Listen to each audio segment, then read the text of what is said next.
from Wits University candidate, PhD candidate, at the Wits Center for Diversity Studies, with Melissa Stein. I'm not sure which subject which subject matter you prefer, or if you're an anthropologist or classify yourself as an Africanist, or how do you classify yourself? I am an undisciplined person. Good. That's good. Anyway, thank you, Kudzai. Maybe you could just talk around what you will be presenting about, and then we will listen. Cool. While we eating our lunch.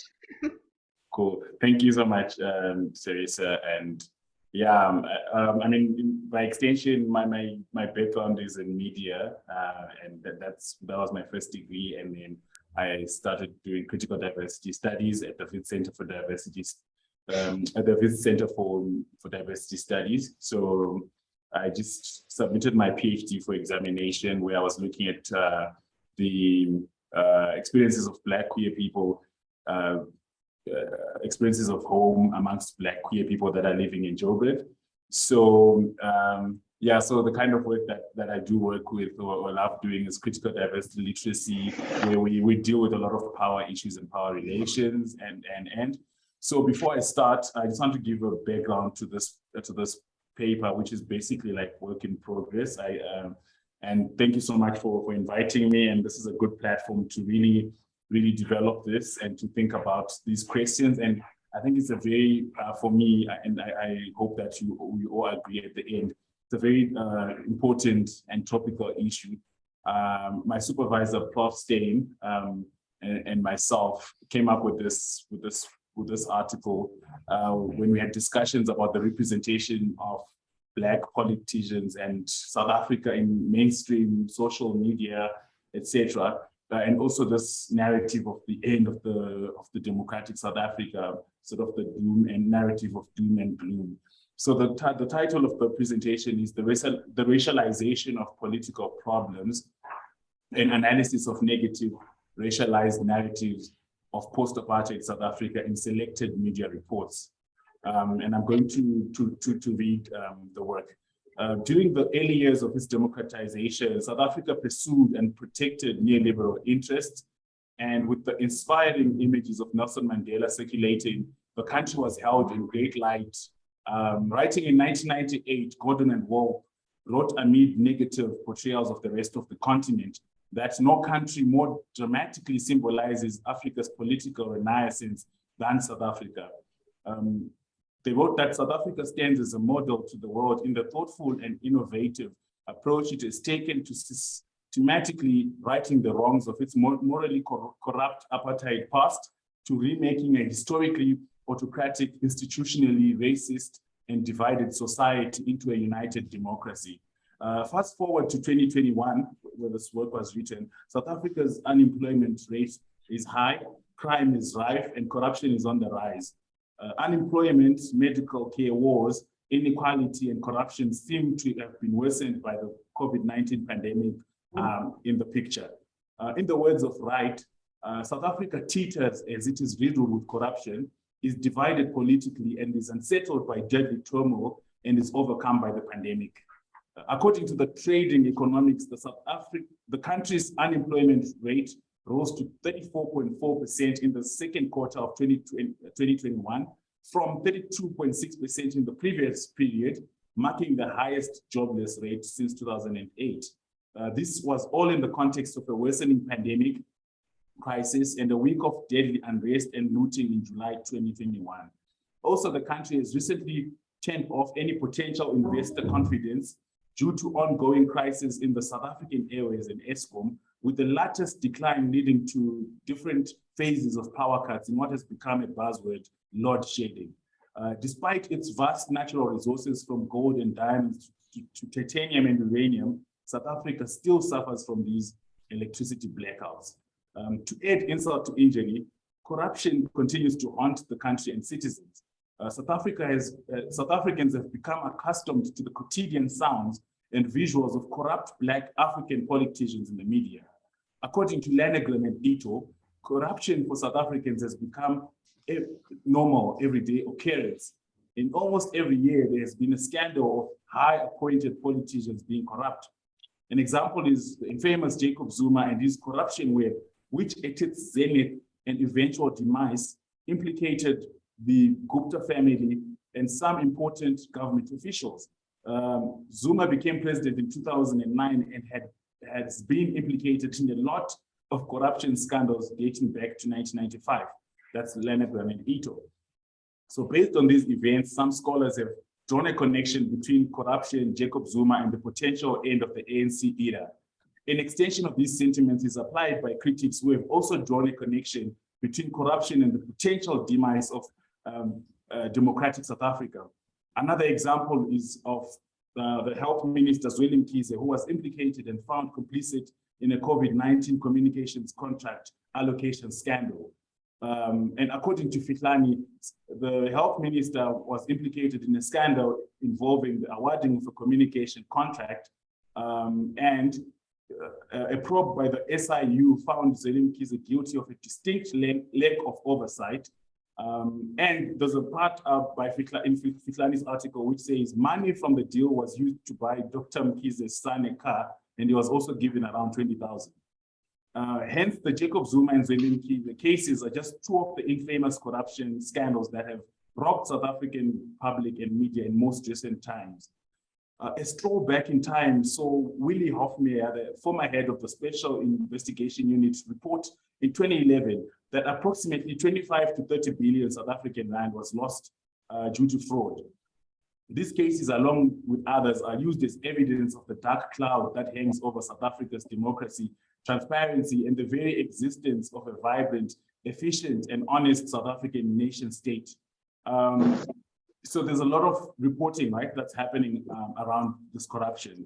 Other examples of pessimistic narratives can be drawn from AfriForum and its media releases on headlines of Black mismanagement of the country.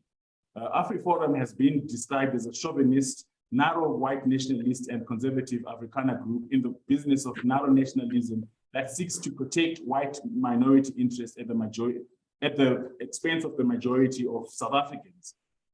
Some of these headlines by AfriForum selected, for example, say AfriForum concerned about Tshwane Metro's illegal expenditure, more tax money in the pockets of 177,000 public servants, farm murders on the increase again.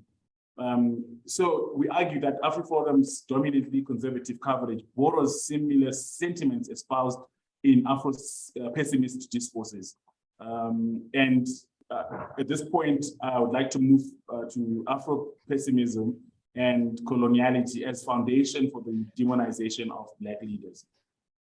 Indeed, negativity like that by AfriForum is captured in what some scholars have termed Afro-pessimism.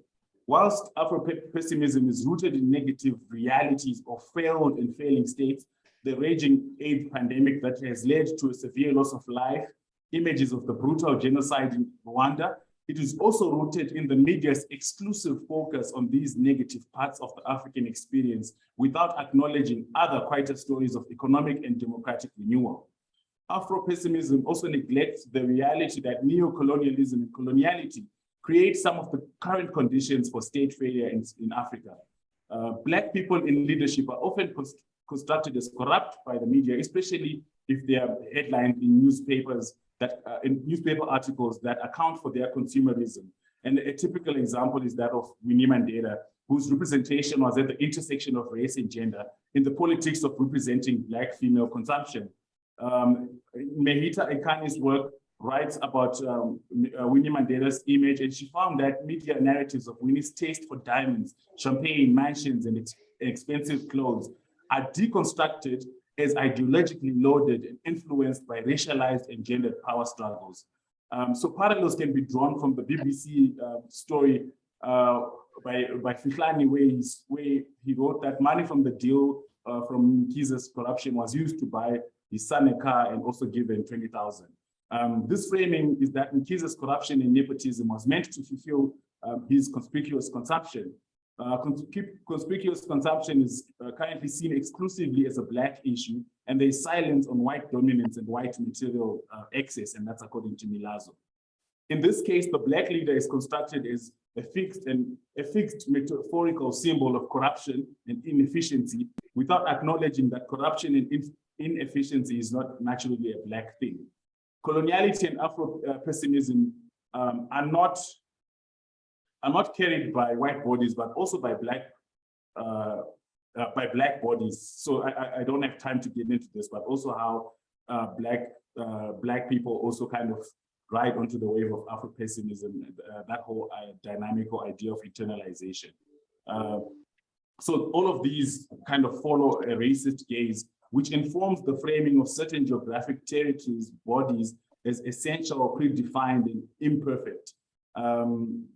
The popular negative portrayal of Africa as a continent on the verge of collapse also draws some of its inspiration from long-held images of Africa as backward, savage, tribalist, and civilized. So I move on to a theme that we frame as, we call the framing of Black people in Africa as problems, not entities with problems. In line with Afro-pessimism, there's been a lot of attempts to write off South Africa as an ontological failure, not a country with problems it needs to deal with. It is our submission that these pessimistic views perceive Blacks and Africa as problems, not entities with problems. For Melino, those deemed problems are the damned who come into existence by virtue of their Du Boisian double consciousness.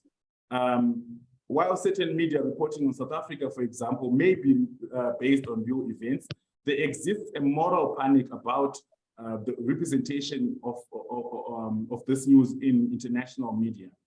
In their analysis, Mahadio and Makini noted a significant increase in programs and news features with what to do about Africa theme and representations of Africa as the perennial problem. Against this backdrop, some have argued that the media are in the business of mass production of social ignorance concerning positive developments in Africa. And Stein found in her work on South African white talk that there is a consensus, particularly amongst Afrikaners in South Africa, that they're grappling with a problem. This construction of Blacks in Africa as a problem follows Du Bois' perspective, in which he makes the following statement. They approach me in a half hesitant sort of way, eye me curiously or compassionately, and then instead of saying directly, how does it feel to be a problem? Du Bois' epiphanic moment when he realizes that his body was approached as the problem is the grand dramatization of both the interpersonal and intracontinental racial gaze that we discuss. In this dramatic moment, Du Bois shows how existing as a problem also includes being constructed as the subaltern across social, economic, and political dimensions. On being a problem, Du Bois also expands that this feeling of being a problem is also strange. So then we also kind of feedback or go back to Du Bois' perspective on the question of what does it feel to be the problem, and when Black is the problem, how does that play out? While Africa may have its fair share of problems, which is what we argue here, to state that Africa or even South Africa's political centers are falling apart could be regarded as an overstatement. There's no denying the evidence of corruption, moral and ethical decay among Black leaders 16 years after the accounts that Legate made. But it is enough to suggest, is it enough to suggest that South Africa's democracy and constitutionalism are under threat? It is a strange position that South Africa can hardly be used as a political model for a stable democracy or a space where notes can be taken, particularly given the developments that took place in the whole process of inquiry with the former president, right? And there's a lot of work that has been written which shows how the representation of Africa as a basket case is also very, very prominent, particularly in Western spaces. In 2005, Kenyan writer Binivyanga Wainaina published an essay titled "How to Write About Africa," In the famous piece, he satirized the way Western journalists and authors write about Africa. He showed how Western media representations of Africa are still influenced by colonial ideas, exoticism, feelings of white superiority and racism. Therefore, writings on Africa are regarded as a problem. And there's work that we did at the center. It's a longitudinal study called Black People Perceptions of White People. And one of the things that came out in that study is something we refer to as the inversion of the racial gaze. So here we have a theme called Debunking the Myth of Apartheid South Africa's Efficiency, the inversion of the racial gaze. On June 2021, Helen Zille tweeted that there are more racist laws today than there were under apartheid. The framing of contemporary Africa by the likes of Zille and Western journalists and Western representations are often grounded on colonial nostalgia. There are still many white South Africans who remain uncritical of the apartheid past and do not see the system as inherently problematic.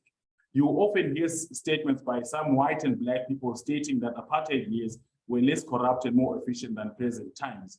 These are used as statements to justify the myth that white leadership is more competent than Black leadership.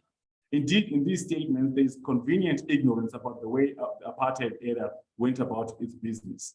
Yet the contradictory nature of this nostalgia is such that when some white people speak in relation to South Africa, they confirm that apartheid was inhuman.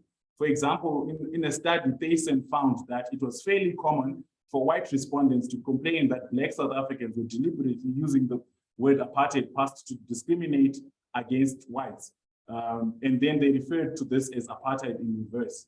And then referring to South Africa's status quo as apartheid in reverse then becomes a self-contradictory statement that seeks to deny the cruelty of apartheid, yet naming what is considered an evil current order, apartheid.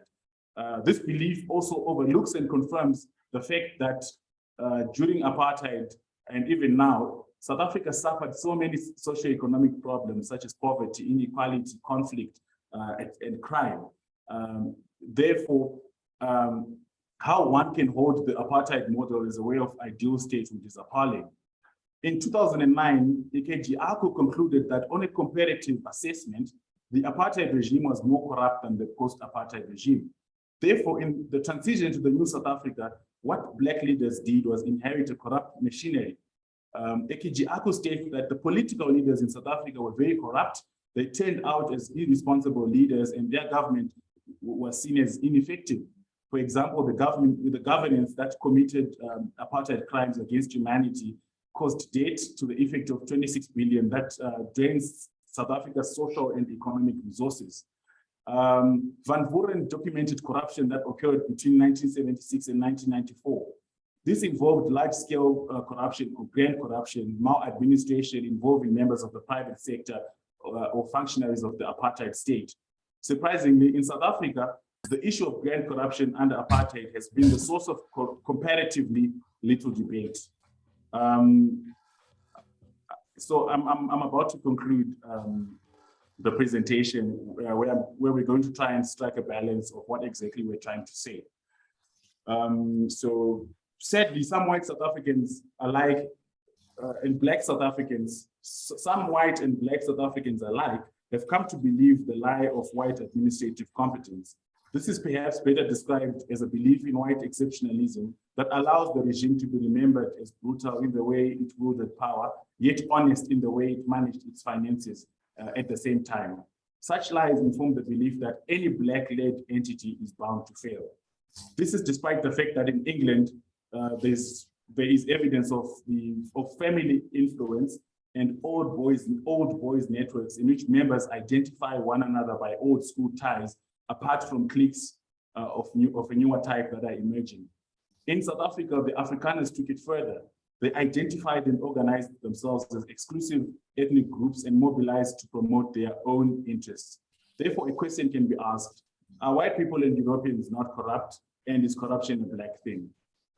Striking a balance and moving on to maybe the conversation we can have together around this representation and these issues. Overall, we have reviewed some of the problems of racializing corruption in leadership.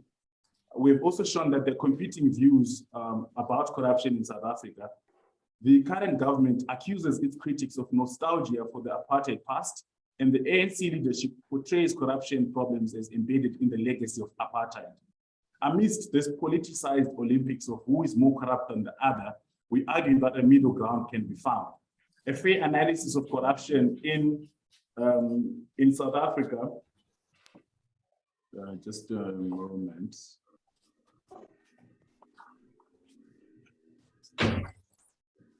Okay. Amidst this politicized Olympics of who is more corrupt than the other, we argue that a middle ground can be found. A fair analysis of corruption in South Africa will show that most departments in government were rotting from corruption by 1994. For example, de Klerk shut down the Department of Development Affairs in 1991 after a commission under Judge Pickett found that it was a swamp of corruption. That's Hislop 2005.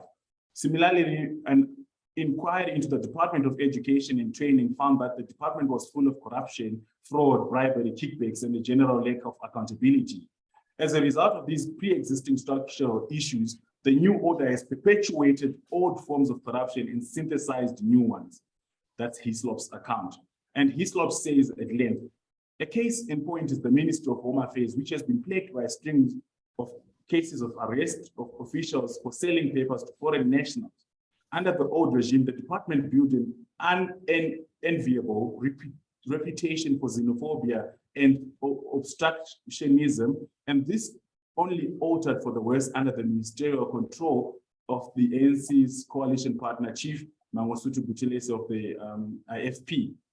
Overall, there are pre-existing forms of institutionalized corruption that have been met with new ones. And according to Hislop, these two different political orders present or create a very different type of corruption.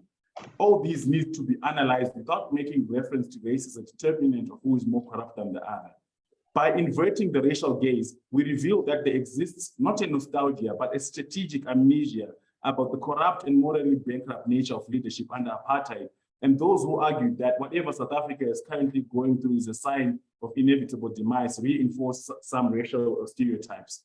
Finally, the representation of corruption in different endemics in Africa is in keeping with Du Bois' experience of the world and how the Black body is perceived as a problem.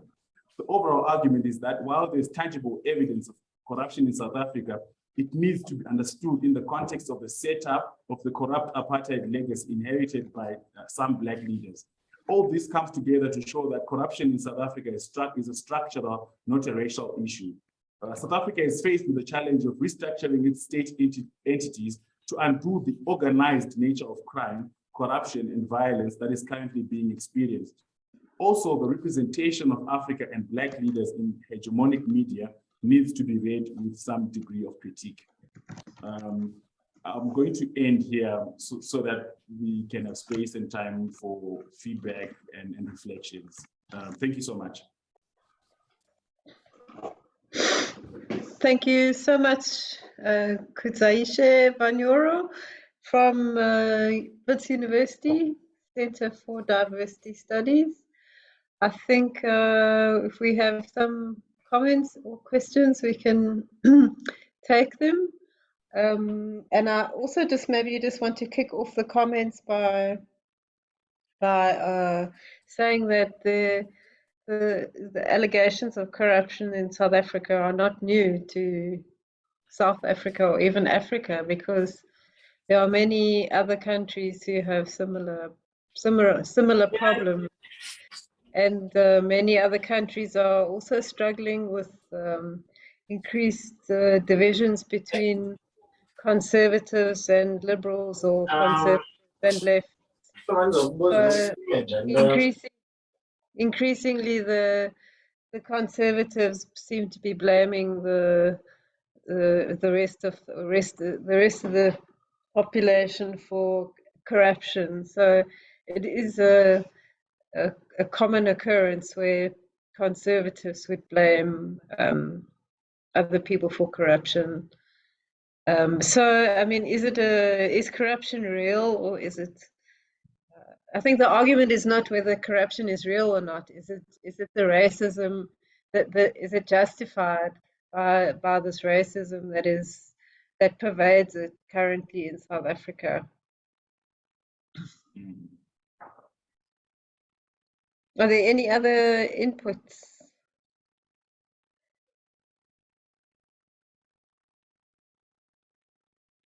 No other comments? Hello, Or Dr. O. okay. Hello, Dr. Kona. Yeah, this is me, Fred. Oh, Fred, thank you. Yes.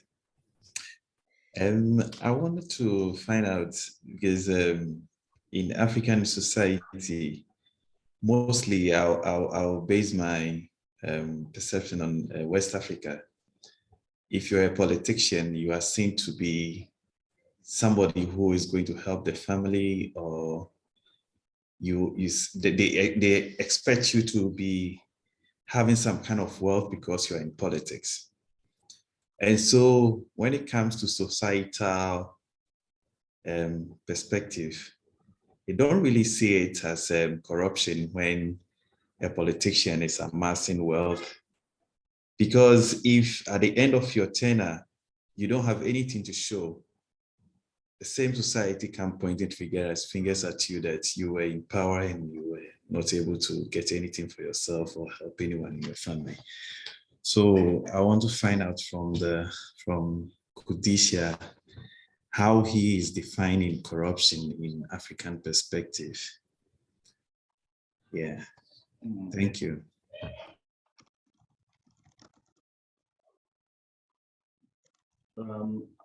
Can I respond to that? Okay, great. Yes, please. So Please do. I really think that's a very, very important question, and I think in here when we talk about corruption, we are basically, I mean, we use it as a very general term to refer to the unauthorized sort of diversion of funds for other purposes that funds are not meant for example.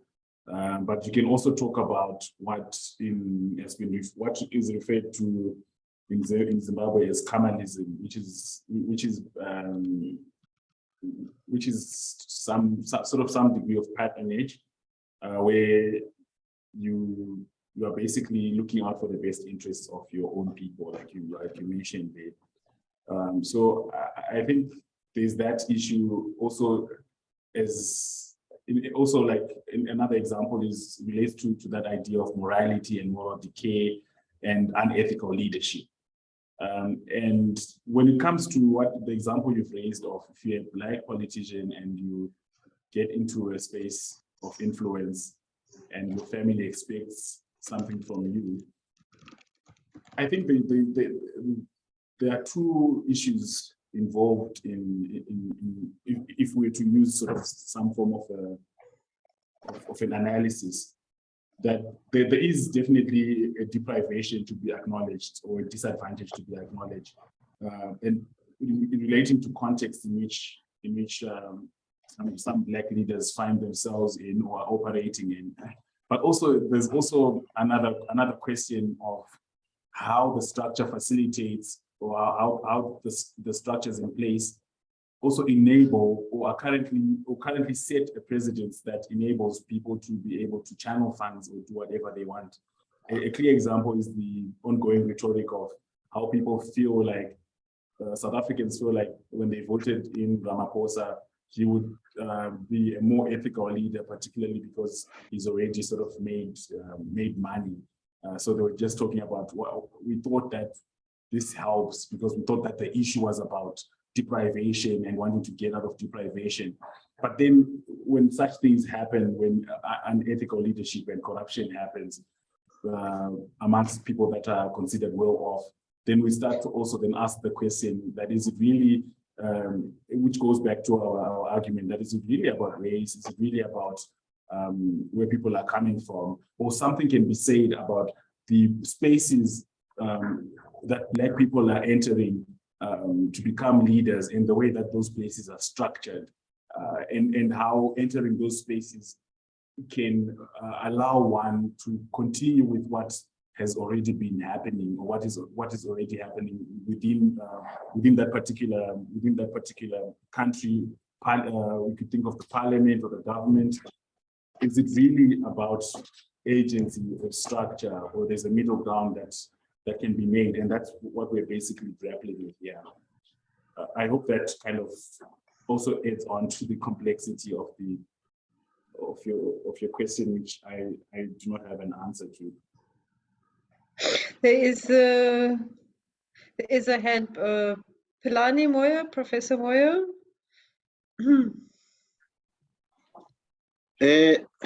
Thank you, Chair, and thanks to the speaker. I've got two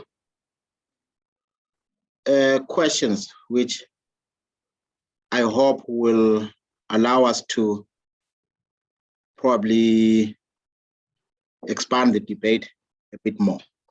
The first one is this.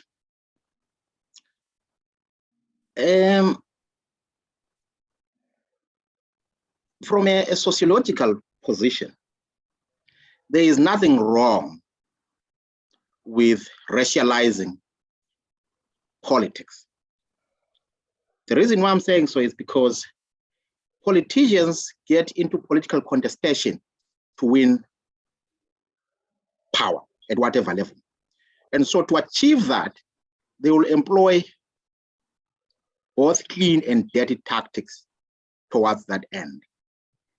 And that is how political society is structured. And that is how us as sociologists understand that political society. And we accept it as it is, because that's the nature of the political beast. So from that point, or from that angle, then, my provocation to the speaker will be to say there is nothing wrong for politicians to racialize politics as long as it serves their ends. And by saying so, I don't want to confuse this by what we expect politicians to do from a utopian perspective. That is not my interest.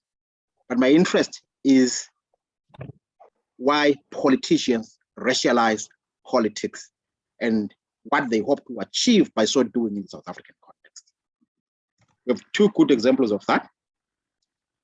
Freedom Front Plus, clearly a political party that is rooted in racial politics. And they are not apologetic about that.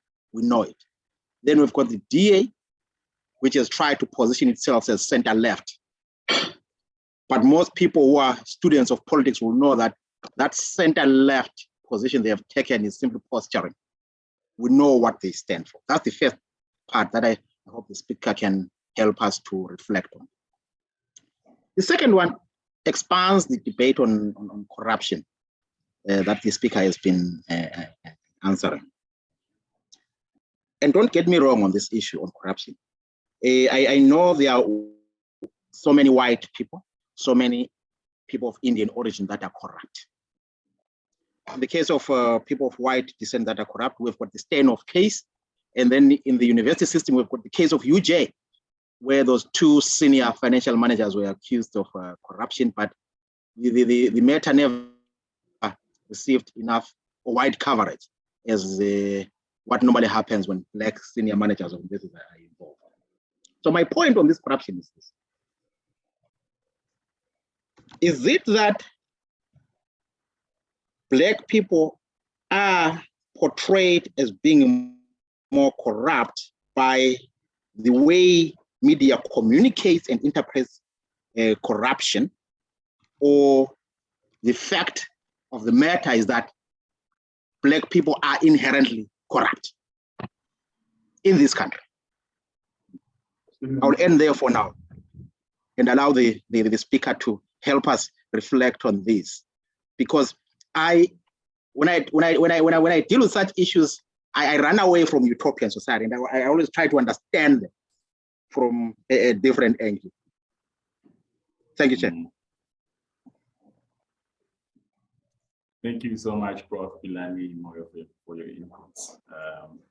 I think they really help to warm up the space and to get us talking more. And I mean, because this is a work in progress, there are certain things that you are raising that will obviously inform more of what we're trying to do. And to your question about the whether it's right or wrong for politicians to racialize politics, and I kind of took note of the key term, which is politicians racializing politics, which could be a completely different ballgame from the concern that we had in this work, which is around the discursive or discourse at large, right? So then the concern we have is around how it becomes a fixed truth that a certain racial identity is connected to a certain kind of inherent behavior. So whether politicians use racial categories to undo the other, I think that's another conversation. But maybe a question can also be asked from there to say, are politicians free, or do politicians have immunity from public discourse, or from the way that whatever they say contributes to public discourse?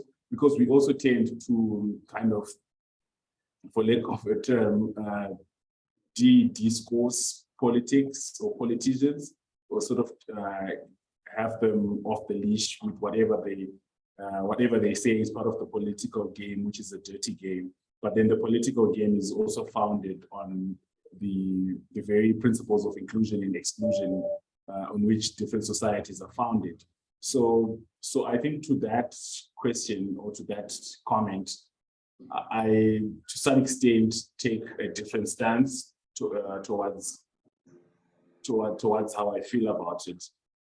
And then the second point, which is around, which you raised an important point, where you say, is it really just a matter of representation, or it's actually what's on the ground? And also using the concept and the idea of discourse and how discourse creates fixed truths. There's always this conflict or dialectic between what has happened as an incident or an event in society and versus whether that rings true for that whole group, right? So, for example, if one Nigerian sells drugs, does it necessarily mean that Nigerians are inherently smugglers or drug dealers? Or if one tall person identifies as a tall person, if one tall person leaps and steals all the mangoes from someone's neighbor, from their neighbor's tree, would that necessarily entail that all tall people have that same characteristic? So we're kind of really concerned with at what point that becomes an inherent trait, or seen as an inherent trait, and where we then sort of distance the actors from the structures within which they are operating. And there's an interesting article that I was reading and that we use in our theories course for our master's students that I was actually thinking would also be interesting in this presentation. And it relates to a comment that was made by one ANC leader, I think it's Magubane, that he did not join the struggle to be poor, sort of kind of using that to justify why he's corrupt, or not Magubane, Ngonyama, actually, sorry. Ngonyama's comment that I didn't join the struggle to be poor. And obviously that kind of speaks to a dynamic where to be Black and to be liberated and to feel like you've attained independence has sort of been conflated with economic independence. Case in point, the work that Maponya did, where he defines the independence of black people through the lenses of class and freedom of wealth, right? So as freedom, not necessarily just freedom of speech or freedom to vote. So how do those things also intersect with the way that these leaders act? You can also think about masculinity and commodification of masculinities and what it means to be an ideal man or indoor, all of these things I think are important to the conversation. So without disagreeing or dismissing the inherency or anyone would like to believe that Black people are inherently corrupt, to which I disagree. But I'll be more concerned with work that does more of the structural analysis of why we find ourselves here. So thank you so much for that input, Prof. And yeah, I think it's also important to factor in the stats and how from, like you say, from a sociological point of view, what do we do with the data? What does the data mean? And I think it helps us to then maybe shed a more critical light to what is happening in these particular moments. I just wanted to ask as well, if there are no other comments before me, there's no one else, then I'll ask a quick question if you can, because no one has actually gone to the trouble of looking at all the things that were covered up in the previous years before 94. There were allegations not only of corruption, but of abuse, of young men and young women from specific areas and of the country, from the Afrikaners who used to control a lot of the universities and public spaces, public offices. There was a case in Port Elizabeth of this island just off PE that was used as some terrible things happening there. There's also, cases that you can cite of previous abuses, human rights abuses, with the armed forces, on not only of corruption, but of white on white abuse of young men and women.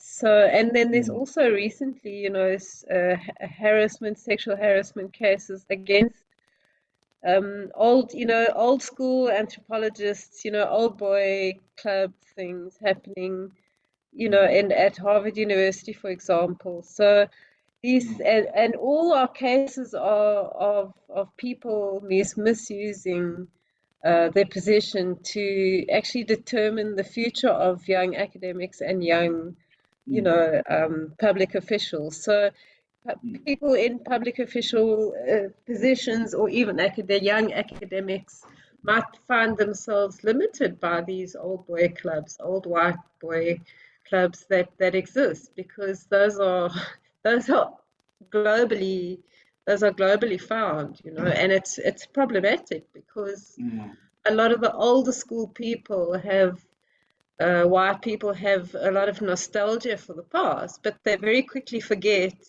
They have like a memory block. So I would agree with you when you say it's not actually a nostalgia. It's like a short-term memory loss, like a selective memory, because these things they weren't only endemic to the present, and I think we might actually be overemphasizing corruption in the present because everyone is so much aware of it, and everyone is always looking out for corruption. But you forget what actually happened when in the past, how endemic corruption was, and how it was not even corruption; it was abuse. So these things are there, yeah. And thank you so much for that input, Teresa, because you also sort of help bring out some of the other issues or the passion that we had when we were writing this, which speaks to how do we look at current social issues as problems of humanity in comparison to sort of segmenting them as certain attributes attached to certain people. And an example can be one based on, I think I spoke about the Black People Perceptions of White People project that we were doing, that we are currently working on at Wickets. And what we did was we did a longitudinal study of interviewing Black people living in Khayelitsha and Langa in 2006 and 2016. I think there was a 10-year gap between. And the question was around what Black people think of white people. And according to a lot of existing literature, also, I mean, strongly, bell hooks speaks about how there hasn't, at some point, there wasn't a lot of literature that inverts the gaze, where it's no longer just white people, white anthropologists or white people in general looking at Black lives, but Black lives looking at white lives. And what we were talking about in one of the articles based on this research is this whole concept of Ubuntu and human rights, right? So it's how ironic it is that the human rights framework is a Western import that is given that is sort of given here in Africa for us to use, of which we do have our, and the participants were talking very much about Ubuntu. We do have this framework of Ubuntu. So they kind of go back to saying, if anything, the people that need civilizing, or the people that need the discourse of human rights and Ubuntu, are these perpetrators that, like you did mention the issue of abuse, right? The Western world that was abusing the African world and still claims that the African world is civil war, people kill each other, they don't know anything about human rights. But if you invert that whole story, you'll find that it's actually the Western world that is in need of this action, of this, for lack of a better term, form of evangelism, of a particular existence of humanity and Ubuntu. So I think what you mentioned there kind of reminds me of that, and that's what we're also doing here, to say there are a lot of things that become normalized, but if you turn them upside down, you realize that the people that speak ill of that other particular group actually have that trait that they're accusing one of in dominance or in excess. So that's one project that we found that, and thank you so much for bringing that out. I think it kind of helps to clarify some of the issues. Prof. Moyo? Yes, thank you. Just one last comment and perhaps a point of reflection for the speaker. This is my point. Do we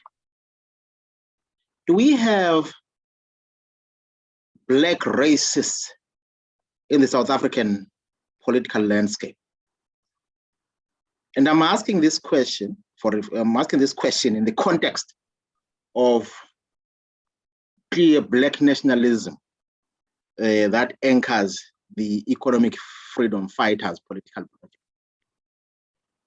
As all of us will know here, the EFF, especially their leader, are not apologetic that they do not necessarily require the votes of white people to advance their political project.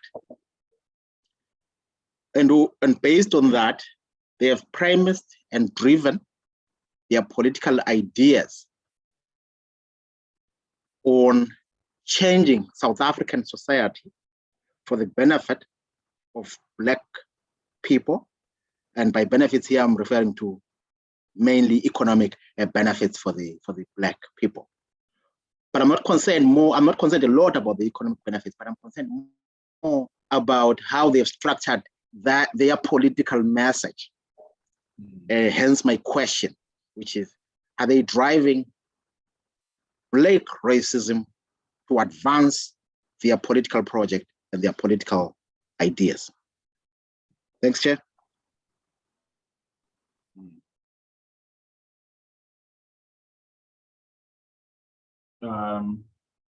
Okay, I'm just going to reflect and not answer. I don't have an answer to that, but my reflection is really based on the whole kind of binary logic of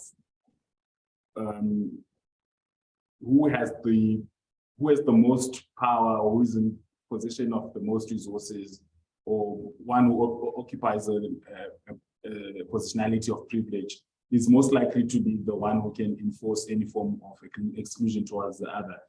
And not to sort of oversimplify, but your question kind of reminded me of, I mean, when you talk about, so let's say, for example, in gender circles, if radical feminists say they do not need the aid of men, or they do not welcome men in their spaces, what does that space look like, and what are the sentiments, or what's the history behind that particular articulation.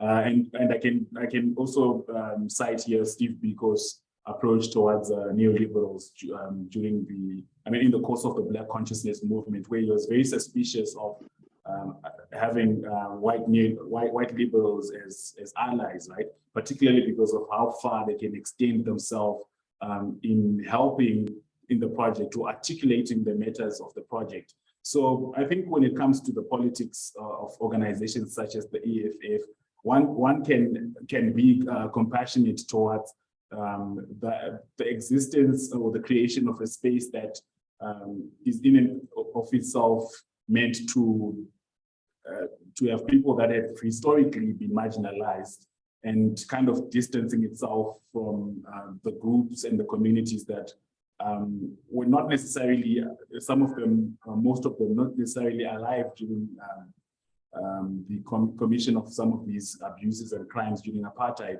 but are also complicit by virtue of occupying a particular hegemonic identity. So how far and how productive can it be? How far can a white ally go in assisting the EFF in its agenda, or how far can a straight man go in his allyship in assisting feminists or queer groups? I kind of like to draw that comparison in assessing or responding to the reflections you've just shared, to say maybe there is that degree of power, and who has historically occupied a marginalized position, saying, I choose to distance myself from the potentially complicit groups. How productive is it for politics? I think is a different question. But as far as an analysis of the power relations goes, I think to some extent, I kind of get the reasoning behind it. Prof, you've been giving us very, very, very challenging questions, which I feel would need a totally different session to attend to them. But thank you. Thank you very much, Kudzai. I think I'm just going to ask for one more round. There are lots of listeners. They don't have any questions. So if there's no other questions? No, Sita. Okay, I was clapping for this very informative discussion that we're having. Thank you, Sita. Thank you so much. Thank you so much, Kudzai. And it's a short, well, it was 1 hour, so we are on time. But Great, thank you. We look forward to your. Thank you so much for having me, and yeah, all the best going forward. Great work, guys. Thank you so much. And I'm going to have to